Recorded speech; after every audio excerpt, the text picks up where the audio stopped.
Meus cumprimentos a todos os alunos, a todas as alunas. Vamos seguindo adiante com a nossa disciplina, com o Direito Penal 1.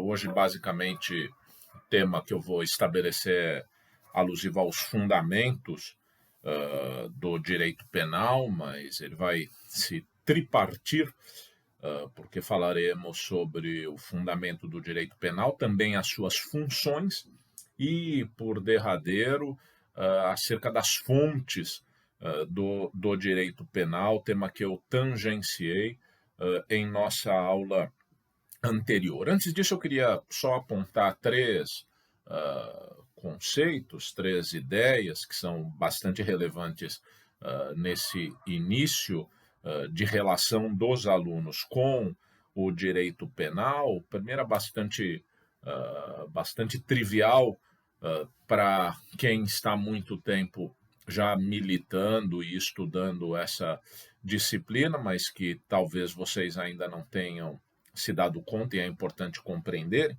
que é o seguinte: o direito penal, eu já lhes falei que o ideal é acompanharem as aulas, ainda que eu não vá tratar minuciosamente dos artigos do Código Penal inicialmente, mas é sempre bom ter o Código Penal à mão, e agora eu os convidaria a manusearem o Código Penal de maneira bastante superficial, mas só para entenderem a ideia que quero apresentar. Se vocês forem ver o Código Penal brasileiro, ele é dividido em duas partes, basicamente: a chamada parte geral e a parte especial.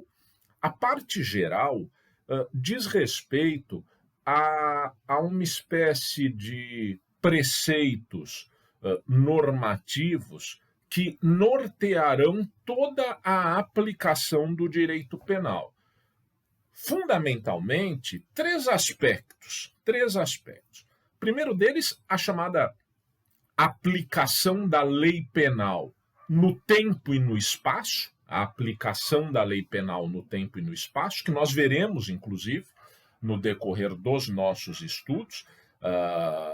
Quem lê, é um livro difícil, mas que vale a pena terem algum contato, mas quem lê A Crítica da Razão Pura, de Immanuel Kant, que é um filósofo alemão muito importante, verá que Kant refere que nada no mundo ocorre que não esteja situado no tempo ou no espaço. Quer dizer, em algum aspecto da temporalidade e em alguma localização. São condições a priorísticas de todas as coisas. Isso acontece, evidentemente, com o direito penal. Ele está situado num tempo e num determinado espaço, numa determinada dimensão geográfica.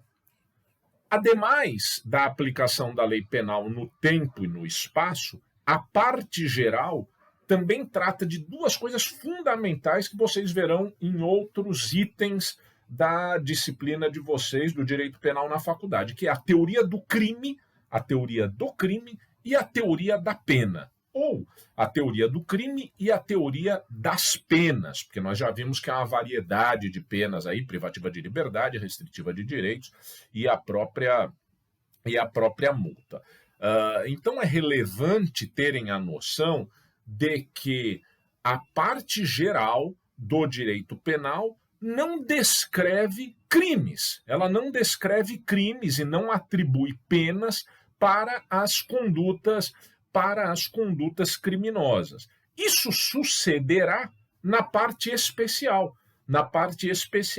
que se inicia no artigo 121, que trata do crime de homicídio, e prossegue aí por diversos artigos até previsões aí que vão tratar de crimes contra a administração pública, crimes contra a administração da justiça, crimes contra a honra, crimes contra o patrimônio, crimes contra a dignidade sexual e assim por diante. Não apenas a parte especial descreve crimes, como também leis específicas, leis esparsas ou leis extravagantes porque estão fora do Código Penal, e que obedecerão em alguma medida também ao que está preceituado na parte geral do Código Penal. Quer dizer, a parte geral do Código Penal é a parte geral de todo o direito penal, não apenas do próprio Código. Aquilo que é instituído na parte geral do Código Penal norteia toda a aplicação do direito penal, embora esses setores específicos também tenham uma normativa particularizada a eles, o sistema de drogas, de trânsito, da Lei Maria da Penha, dos crimes ambientais, para ficarmos apenas nesses exemplos. Então é necessário compreender essa divisão entre parte geral e parte especial. Parte geral, lei penal no tempo e no espaço, teoria do crime, teoria da pena. E a parte especial, os crimes, né? Os crimes em espécie. Os crimes em espécie. Esse é um conceito que eu gostaria de apresentar a vocês. O segundo conceito é o que distingue o direito penal da ciência do direito penal. O direito penal da ciência do direito penal. O direito penal, ele tem a ver com a normatividade penal, com o Código Penal, com a legislação penal, ou seja, com esse produto da atividade parlamentar, com esse produto da atividade legislativa, e que, portanto, vai ter variações de país para país, né? Nós temos o Código Penal brasileiro, o italiano, o espanhol, o alemão, e cada um deles com determinações que às vezes são variáveis, né? São variáveis. O estudo do direito comparado é sempre algo enriquecedor. Mas além do direito penal, quer dizer, do conjunto de normas que regula o direito penal, existe a chamada ciência do direito penal. Os alemães chamariam de Strafrechtswissenschaft, ou seja, o conjunto de conhecimentos que se pode extrair das legislações penais. Portanto, há categorias abstratas, há temas que são estudados com essa pretensão científica, com essa pretensão que não está estritamente vinculada à lei do país A ou do país B. É uma construção teórica e que na nossa disciplina, o direito penal, tem muita imbricação, tem muita relação com a própria filosofia, pessoal, porque, como eu já lhes apontei, o tema do direito penal está muito vinculado a esse caráter quase, digamos assim, antropológico mesmo da existência humana, essa temática da necessidade de punição, da necessidade de interditos, ela remonta a algo muito profundo da natureza humana, tá? Então, sei lá, vocês vão, a gente estuda, o que eu estou querendo dizer é o seguinte, a gente estuda lá adiante a temática do dolo e da culpa, grosso modo aqui, para vocês que ainda estão iniciando, dolo no sentido de querer algo, um crime doloso é um crime em relação ao qual o sujeito quer o resultado, e num crime culposo ele não quer, porém ele é descuidado e gera o resultado. E aí cada Código Penal vai trabalhar dolo e culpa à sua maneira. Porém, existe uma teoria, uma ciência do direito penal que estuda essas categorias dolo e culpa desvinculadamente das legislações específicas, quer dizer, uma construção mais abstrata, uma construção mais generalizada e, portanto, de caráter efetivamente filosófico. E, por derradeiro, o último conceito que eu queria lhes apresentar agora é o que divide os chamados delitos, crimes, naquilo que nós poderíamos chamar de delicta in se, I-N-S-E, delicta in se, traduzindo, delitos em si, e os chamados delicta mere prohibita, M-E-R-E, espaço, P-R-O-H-I-B-I-T-A. O que isso significa basicamente? Que existe um conjunto de crimes, cujo conteúdo de injusto, ou, para simplificar, cujo conteúdo do que é errado é quase inerente, é quase de conhecimento vulgar, é quase que de conhecimento situado, vou usar uma expressão jurídica que se fala muito, é quase que de conhecimento situado no nível do profano. Qualquer um sabe que aquilo é errado. E, portanto, a incriminação desse tipo de conduta surge como, por assim dizer, intuitiva. Intuitiva. Não é preciso um esforço, uma elucubração interna para que aquela conduta seja inferida como crime. Então, sei lá, se o sujeito tem 7 anos de idade e vai para a escola, ele já sabe que ele não pode pegar o brinquedo do amigo. A criança sabe que não pode socar o amigo, e menos ainda que pode matar o amigo. Quer dizer, existe uma compreensão de injusto alusiva a determinadas condutas que pertence ao nosso universo cultural mais comezinho, mais simples, mais trivial e, portanto, mais geral. Isso seriam chamados delicta in se. Mas o direito penal não trata apenas desses chamados delicta in se.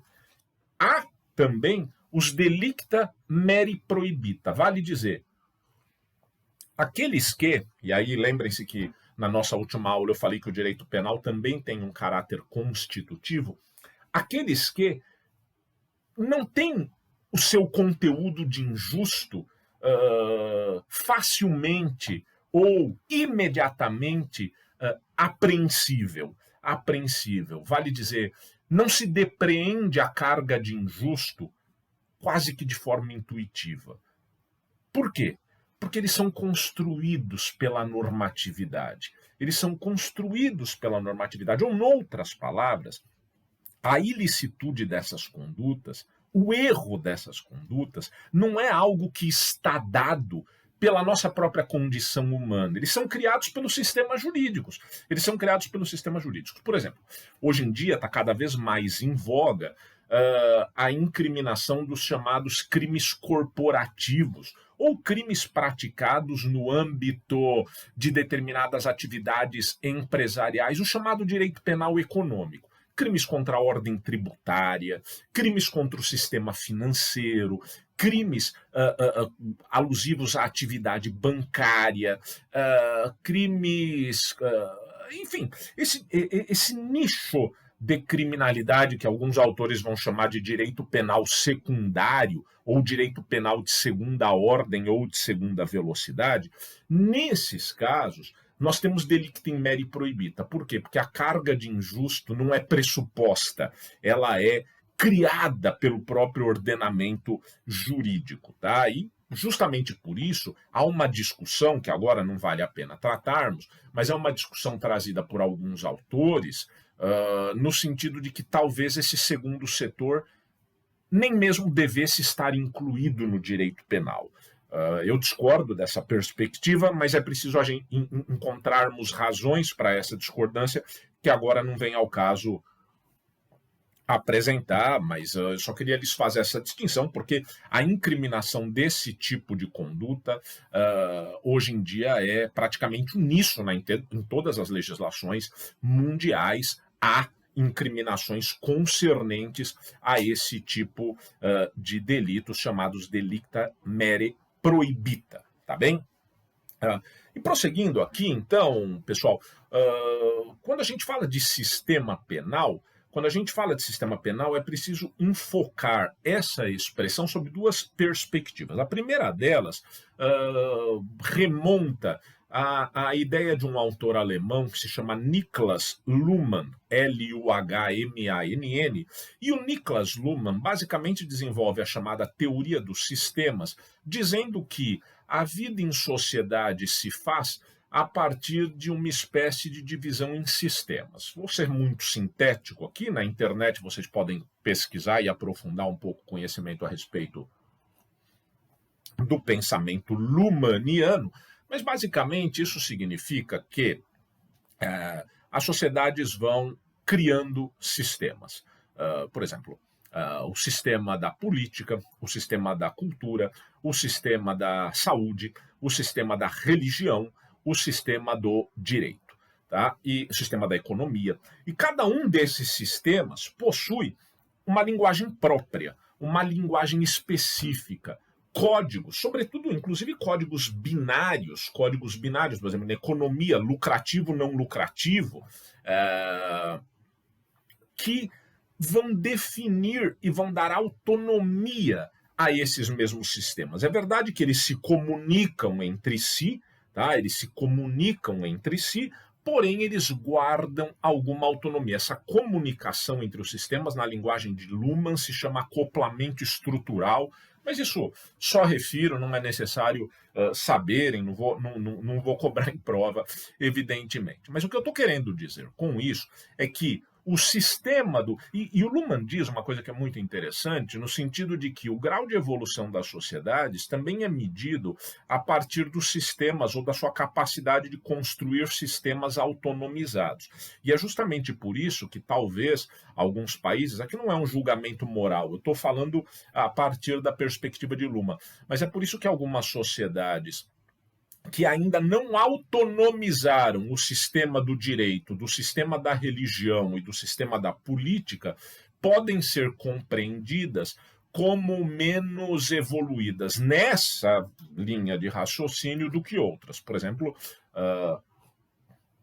recentemente houve eleições no Irã, e nós sabemos que no Irã a religião, a autoridade religiosa é a mesma autoridade política do país. Quer dizer, não houve ainda uma autonomização do sistema do direito, do sistema da política e do sistema da religião.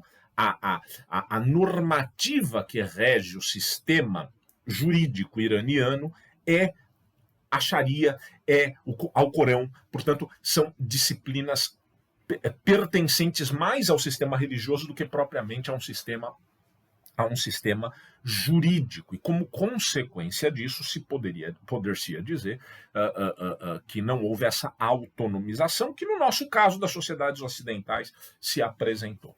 Ok, tudo isso para dizer o quê? Que o direito penal tem uma linguagem própria, que o direito penal tem um código próprio, porque o subsistema do direito também vai se autonomizando. Nós temos uma divisão entre direito público e direito privado, em que cada uma dessas vertentes vai ter as suas categorias específicas, e depois surge o sistema, o subsistema do direito penal. Daqui a pouco, vocês não vão poder mais dizer que um crime com dolo é um crime com dolo, como muitas vezes a gente vê na televisão. Vocês vão ter que entender o que é legítima defesa, o que distingue o infanticídio, enfim, determinados conceitos pertencem ao âmbito da nossa disciplina, e familiarizar-se com isso, ou seja, ingressarem no sistema do direito penal, pensarem a partir dos seus pressupostos e da sua linguagem, é fundamental. É fundamental, justamente porque nós que somos da área jurídica não podemos naturalmente compartilhar, aliás, podemos até compartilhar, mas precisamos ter razões mais, digamos assim, sofisticadas para as nossas opiniões acerca do direito penal do que aquelas pessoas que têm meras opiniões a respeito daquilo, que não estudaram a matéria. Então é necessário que a gente tenha essa visão do que é o sistema penal. Ele possui uma linguagem própria, ele possui um código linguístico, eu estou dizendo, né? Não estou me referindo ao código penal, mas ele possui um código específico e premissas e pressupostos que o caracterizam. Por outro lado, também é possível falar-se em sistema penal enquanto aparato penal do Estado, E o aparato penal, ou, para alguns, aparato repressor do Estado, ele é formado de diversas instituições. Ele é público, né? Inerentemente público. E, portanto, ele é formado por polícia, que faz a investigação dos crimes, por Ministério Público, que basicamente recebe as investigações que são feitas num inquérito policial e denuncia o suposto infrator. É feito pelo Judiciário, que, a rigor, preside o processo e, no final das contas, prolata uma sentença de absolvição ou de condenação. E, por fim, é feito pelo próprio Poder Executivo, porque também compreende o aparato repressor do Estado, ou também está inserido nesse sistema criminal o sistema carcerário, né, que pertence ao Poder Executivo. Portanto, vejam, polícia, Ministério Público, Judiciário e execução penal, e Poder Executivo e administração penitenciária são os componentes desse sistema penal nessa perspectiva, digamos assim, institucionalista. Institucionalista. Agora é preciso tratar do fundamento do direito penal. Fundamento do direito penal. Quando se fala de fundamento do direito penal, o que nós queremos é encontrar a razão de ser do direito penal. Em outras palavras, o porquê do direito penal. Esse porquê aí, tudo junto com o acento circunflexo no E. Qual o porquê do direito penal? Qual a razão de ser? Qual é o fundamento do direito penal? Os autores aí se dividem, mas é possível dizer que, o fundamento do direito penal é axiológico, ele é valorativo. Ele é valorativo, ele não se desprende de uma certa visão cultural como um dado mesmo pertencente a uma comunidade feita de homens imperfeitos, de homens e mulheres que são imperfeitos. Além disso, é fundamento do direito penal a delimitação do espaço de liberdade de cada um. A delimitação do espaço de liberdade de cada um. Por quê? Porque as normas penais, de certa maneira, instituem quais as condutas que nós podemos e não podemos ter. É por isso que se diz, aí usando um latinismo, o latinismo deve ser sempre moderado, mas em alguns casos ele é efetivamente imperativo, que no âmbito da nossa disciplina do direito penal, vige o chamado permititur quod non prohibetur. Permititur quod non prohibetur. Vale dizer, tudo aquilo que não for proibido é permitido. É permitido. Agora, evidentemente, é necessário sabermos, é necessário termos conhecimento do conteúdo das proibições. É justamente por isso, nós vamos ver adiante, que essas proibições devem ser claras, elas não podem ser duvidosas, na medida em que as proibições decotam o espaço da nossa liberdade. E, consequentemente, é necessário que tenhamos ciência disso para não infringirmos as normas penais sem, digamos assim, o intuito de fazê-lo, sem, por assim dizer, termos o intuito de fazê-lo. Como consequência, elas devem ser claras. Mais do que isso, é fundamento do direito penal. Vejam, então, o direito penal tem um caráter axiológico e valorativo, ele é inerente a uma comunidade ou uma sociedade de pessoas imperfeitas. Alguns autores, por exemplo, há um autor português, é uma expressão difícil aqui, mas esse autor é fabuloso e vale a pena mencioná-lo. Se chama Faria Costa. Ele diz que, em boa verdade, o fundamento do direito penal é ontoantropológico. Ele quase seria uma inerência de uma comunidade humana, de uma comunidade formada de pessoas. Então, é axiológico valorativo, delimita o espaço de liberdade das pessoas e mais, constitui-se num mecanismo de proteção dos direitos das pessoas. Quer dizer, o direito penal, ele protege os interesses mais relevantes dos indivíduos e protege esses interesses mais relevantes, inclusive a partir de uma vinculação com os direitos fundamentais traçados na nossa Constituição. Não é inusitado, portanto, o fato de que, a Constituição garante o direito à vida, à liberdade, à propriedade e assim por diante. E tudo isso redunda em bens jurídicos que são protegidos penalmente. Alguns autores atualmente têm dito, olha, quando o direito penal protege o direito à vida, ou quando incrimina o homicídio, isso é uma das formas de proteger o direito à vida consagrado consagrado constitucionalmente, de maneira que há essa vinculação também do direito penal em termos de proteção aos direitos das pessoas. Então, o fundamento do direito penal teria essas três vertentes.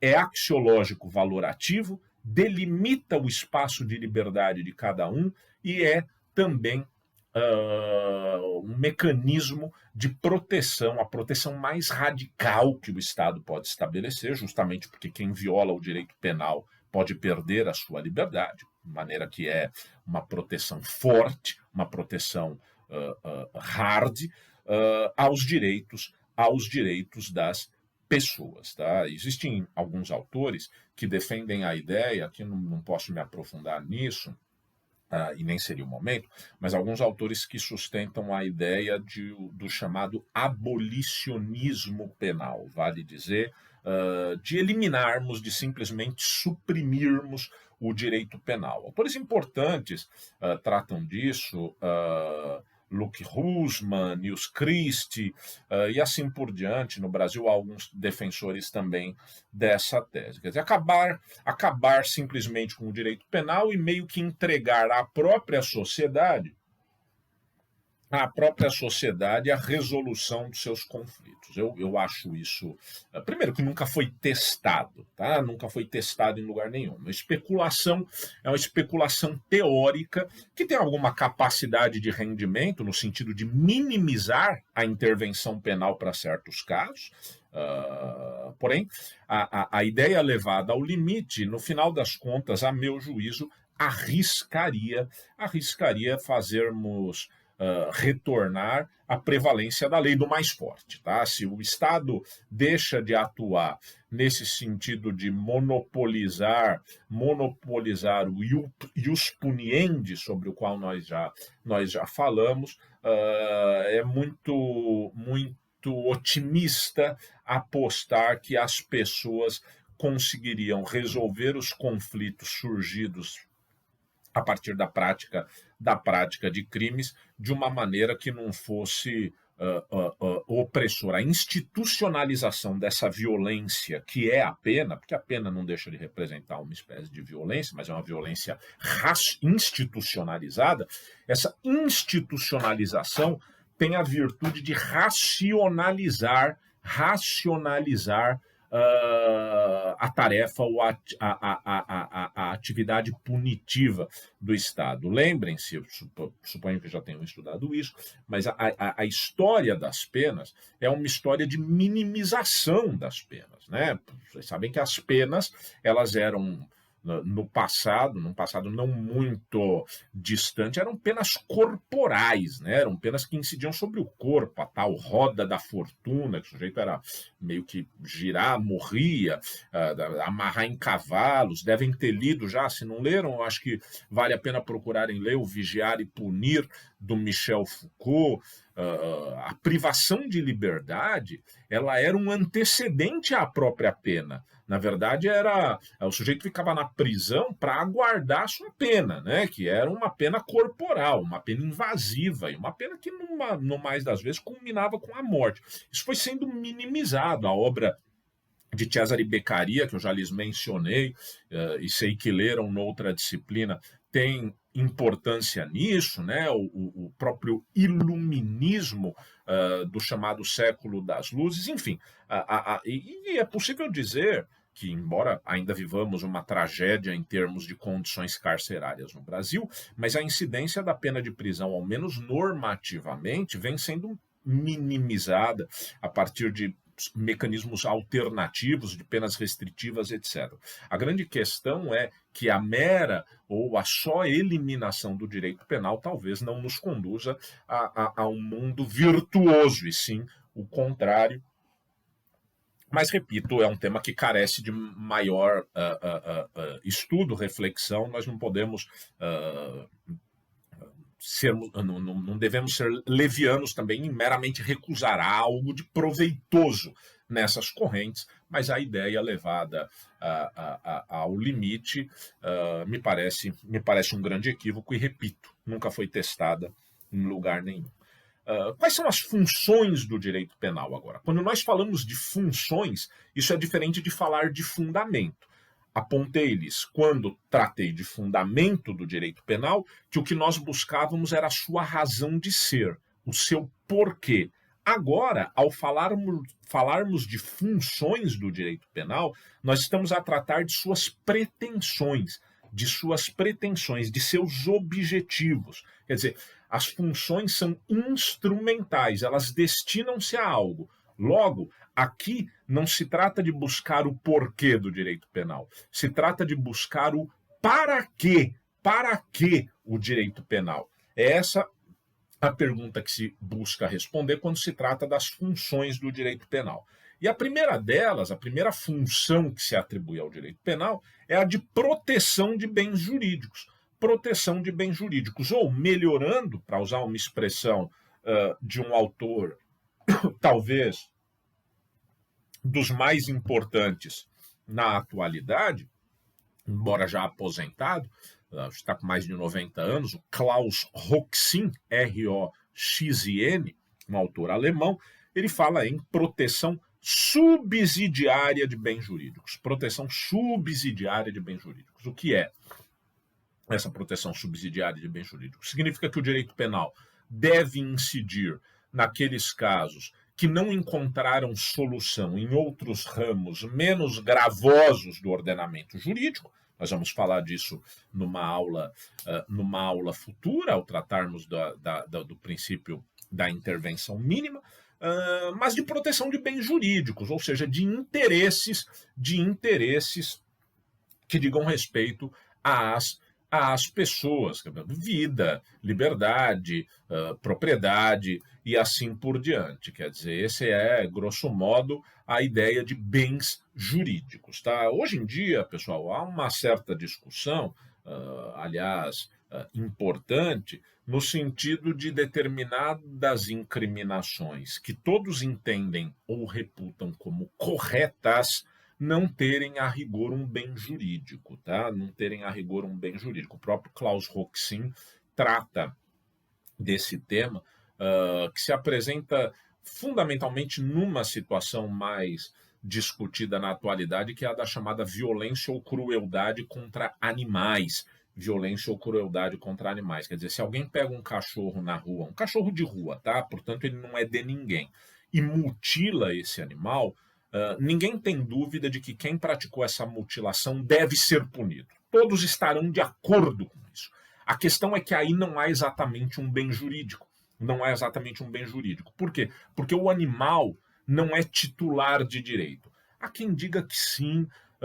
É uma discussão que nos exigiria um aprofundamento impossível de ser feito agora. Se quiserem, no nosso momento de dúvidas, eu posso esclarecê-los melhor. É uma discussão relevante que vocês travarão certamente no futuro, mas que eu posso falar, repito, no nosso encontro, mas nesse caso, embora ninguém duvide da necessidade de punição, é difícil encontrar-se um bem jurídico, a não ser que se assumisse a ideia de que o cachorro é titular de direitos, o que é muito discutível,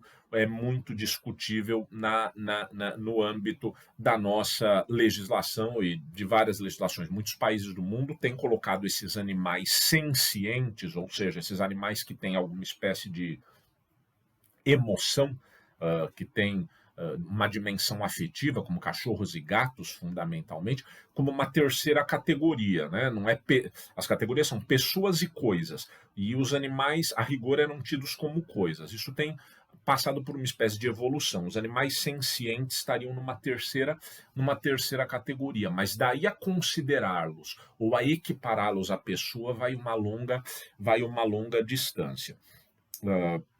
Então, há um desafio à teoria do bem jurídico a partir dessa temática da crueldade contra animais. Seja como for, no geral, é possível dizer que sim. A primeira função do direito penal é a de proteção subsidiária dos bens jurídicos, ou seja, desses interesses dos indivíduos. Além disso, Um outro autor, talvez o autor mais importante do direito penal no século XX, que é Hans Welzel, ele desenvolveu todo um sistema de direito penal que influenciou muito o Brasil, seguramente ouvirão falar dele no decorrer do curso. Hans Welzel falava que uma das funções do direito penal é a afirmação de valores éticos sociais. A afirmação de valores éticos sociais. Ou seja, o direito penal não deixa de ser uma expressão, como já lhes mencionei, uma expressão da axiologia, dessa concepção valorativa de uma dada sociedade, de uma dada comunidade situada num tempo e num lugar. Isso realmente varia de país para país e de época para época, mas o direito penal expressa esses valores éticos sociais. Uma outra função que se atribui ao direito penal, e aí é de um outro autor alemão, também vivo ainda hoje, Welzel já faleceu há algum tempo, mas esse outro autor alemão se chama Günther Jacobs, Jacobs, Günther Jacobs, já aposentado também, também passou dos 90 anos, se eu não estiver equivocado, e Jacobs diz que é função do direito penal confirmar a validade da norma, confirmar a vigência da norma penal. O Jacobs mais ou menos trabalha com uma ideia segundo a qual, quando um crime é praticado, há uma espécie de negação da ordem jurídica, né? Quer dizer, o sujeito que delinque, o criminoso, acaba instituindo um padrão que é divergente da norma jurídica. Ele nega a vigência da norma, né? Matar é proibido. Aí eu vou lá e mato alguém. Portanto, eu estou negando o padrão de conduta instituído pela norma. Qual o padrão? Não matar. Quando se faz isso, na perspectiva do Jacobs, abala-se a confiança normativa que todos nós temos no sistema jurídico. Portanto, isso fica afetado. Há uma espécie de derruição ou de fragilização da nossa confiança normativa. E o princípio da confiança, a ideia de confiança é muito importante. Sem a gente confiar que as pessoas vão cumprir as regras, a gente não consegue viver em sociedade. Por exemplo, eu não consigo pegar um avião se eu não confiar que a manutenção do avião foi feita adequadamente pelo mecânico, que o piloto vai seguir as regras de pilotagem. Eu não consigo entrar num elevador se eu não confiar que as regras de manutenção do elevador foram seguidas. Eu não consigo dirigir se eu não confiar que os motoristas da outra mão de direção cumprirão aquilo que lhes é determinado, ou seja, seguirem pela mão de direção deles. Se eu supuser que todo mundo pode vir para a minha pista de direção, eu não dirijo mais. Portanto, quando alguém viola ou transgride a norma, há um rebaixamento desse padrão de confiança normativa. E o Jacobs diz que a pena vem, que a sanção criminal vem para negar a negação instituída pelo criminoso. Ou seja, é como se o Estado dissesse, pera, não é esse padrão de conduta que o sujeito revelou o que deve ser cumprido, e sim o da norma. Então, nega-se a negativa realizada pelo sujeito que delinquiu. Por isso que, para Jacobs, o direito penal tem como função confirmar a vigência daquela norma que foi violada. Isso tem alguns problemas, isso acaba colocando o direito penal numa espécie de autorreferência, ele circula sobre si próprio, não há uma espécie de fundamentação externa para o direito penal. Entretanto, o pensamento de Jacobs é bastante discutido hoje em dia e acatado em muitos países, principalmente da América Latina. Tá? É um autor que deve ser estudado também no decorrer do curso de vocês. Vejam, eu falei de basicamente 3 autores que são fundamentais para uma boa compreensão, para a compreensão profunda do direito penal. Hans Welzel, já morto, Jacobs e Roxin. Eles têm, obviamente, diversas outras perspectivas que nós podemos abordar em momentos variados do nosso curso e das nossas conversas. Encaminhando para o final dessa parte das funções, Também fala-se que o direito penal tem como função uma espécie de controle social, de manutenção da paz social, é o chamado ubi societas ibius,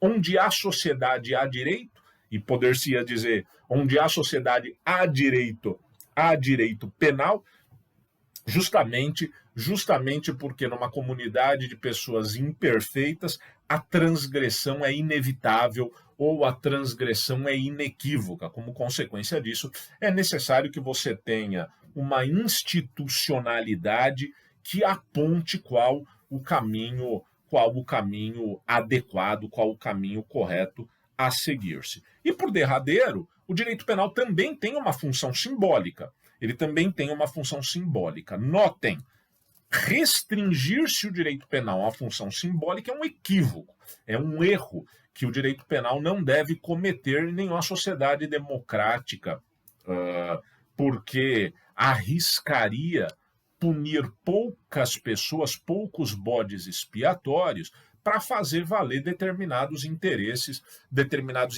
instrumentalizando assim os indivíduos, o que não deve ser aceito. Agora, há sim uma função simbólica do direito penal na medida em que se apontam condutas que podem ser adotadas, na medida em que a punição criminal tem, entre outros objetivos, dissuadir a comunidade de adotar o mesmo comportamento que foi adotado por aquele que praticou um crime, e também há uma espécie de exaltação dos interesses que são mais relevantes para a sociedade. Quais? Aqueles que são protegidos criminalmente, aqueles que são protegidos por intermédio do direito penal. Então, digamos, em termos, a função primeira do direito penal não pode ser uma função simbólica. Com isso, estaremos de acordo. Agora que o direito penal tem subjacente uma espécie de delineamento, de concepção de sociedade almejada, e almejada pelo quê? Pela Constituição, pela ordem jurídica, pelos princípios democráticos, isso se me afigura inegável, inequívoco. Então, são funções do direito penal. Cada autor aí tem uma de sua preferência, mas é possível dizer que no conjunto da obra nós poderíamos apontar a proteção subsidiária de bens jurídicos, a afirmação de valores éticos sociais, a confirmação de vigência da norma penal, a manutenção da paz social e, finalmente, uma função simbólica, O último tópico, serei muito breve com relação a ele, porque nós voltaremos a tratar disso na aula sobre o princípio da legalidade, diz respeito às fontes do direito penal. O que é fonte? Fonte, na linguagem jurídica, diz respeito a de onde provém a norma de direito. Né? Quer dizer, fonte, imagine uma fonte d'água. A fonte d'água é de onde vem a água. Aqui nós estamos falando de onde provém a norma de direito. E essas fontes do direito penal se dividem em duas. Fonte material ou de produção. Fonte material ou de produção. E a fonte material ou de produção do direito penal é o Estado. O direito penal é público, ele é estadualizado, portanto, decorre do Estado. Estado, no caso aqui, pessoal, vocês vão estudar isso com mais profundidade em outras matérias, mas o Estado brasileiro tem basicamente uma estrutura federal, uma estrutura federativa, composta de União, que é o ente maior, os Estados-membros, São Paulo, Rio Grande do Sul, Minas Gerais, e os municípios. Quando a gente fala de direito penal, cuja fonte material é o Estado, apenas a União legisla sobre direito penal. Portanto, a lei penal é sempre lei federal. Nisso, nós nos diferenciamos, por exemplo, de um Estado federal como os Estados Unidos da América. Porque lá, os Estados-membros podem legislar sobre direito penal. Você pratica um crime num Estado, a pena é tal, no outro estado aquilo não é crime. Vejam a questão das drogas ali nos Estados Unidos, como tem sido tratado. Tem estados americanos que possuem pena de morte, outros não. Tem estados americanos que têm prisão perpétua, outros não. Isso é variável. No Brasil não é assim. Você praticar um homicídio em São Paulo, Mato Grosso, no Amazonas, a pena é a mesma. O direito penal é um só para todo o Brasil. Justamente por quê? Porque a fonte material do direito penal, ou a fonte de produção, vale por dizer, a instância de onde provém o direito penal é a União. E a União tem um poder legislativo. Qual o poder legislativo da União? A Câmara dos Deputados e o Senado Federal. Tá? Representantes do povo, Câmara dos Deputados, representantes dos estados, Senado Federal. A soma dos dois, o conjunto dos dois, é o Congresso Nacional. Portanto, a fonte material ou de produção do direito penal é o Estado. No Brasil, a União, por intermédio do Poder Legislativo da União, que é o Congresso Nacional. Tá? Que é o Congresso Nacional. Repito, veremos isso com mais vagar ao tratarmos do princípio da legalidade. Mas, além da fonte material, nós temos também as fontes formais do direito penal. A fonte formal imediata do direito penal é a lei. Tá? Portanto, o produto da atividade legislativa. Da atividade parlamentar. Essa é a fonte formal imediata. Só por lei é possível definir crimes e estabelecer penas. Repito, veremos isso ao tratar do princípio da legalidade, mas por ora é possível recomendar que leiam o artigo 1º do Código Penal. Não há crime sem lei anterior que o defina. Tá? Portanto, a fonte formal imediata é a lei. Porém, há fontes formais, existem fontes formais mediatas. Quais? Os princípios gerais. Os princípios gerais, aqueles que estão previstos tanto no Código Penal como lei, mas também na Constituição e alguns princípios que não estão previstos nem mesmo na Constituição ou nas leis, mas que influenciam o direito penal. Eles não criam crimes e não instituem penas, mas eles norteiam a aplicação do direito penal. Do mesmo modo, também alguns autores apontam que a jurisprudência se apresenta como uma fonte imediata de direito penal. Jurisprudência no sentido de um conjunto de decisões reiteradas dos tribunais tomadas sobre um mesmo tema. Essa jurisprudência vai nortear a atividade do juiz ao aplicar o direito penal. E para alguns autores ainda, os próprios costumes poderiam ser concebidos como fonte formal mediata do direito penal. Tá? Fonte material ou de produção é o Estado, no caso a União. Fontes formais imediata, a lei. Imediatas, sem que criem crimes, sem que instituam penas. Os princípios gerais, os costumes e a própria jurisprudência. Tá, pessoal, eu vou encerrando por aqui. Nós temos que tratar na sequência a respeito dos temas da estrutura da norma penal e também iniciarmos um estudo que eu quero fazer detalhadamente acerca dos princípios do direito penal, sejam os advindos da Constituição, sejam aqueles previstos na própria legislação penal, como aqueles que, não estando descritos ou expressos numa e noutra dessas normativas, têm, entretanto, relevância para a nossa disciplina. Sigam estudando, não se esqueçam de terem à mão um livro de doutrina, procurem ler aquilo que lhes é passado em aula. Vamos nos encontrar logo na sequência para tirarem as dúvidas que ficaram dessas aulas. Bons estudos e um grande abraço.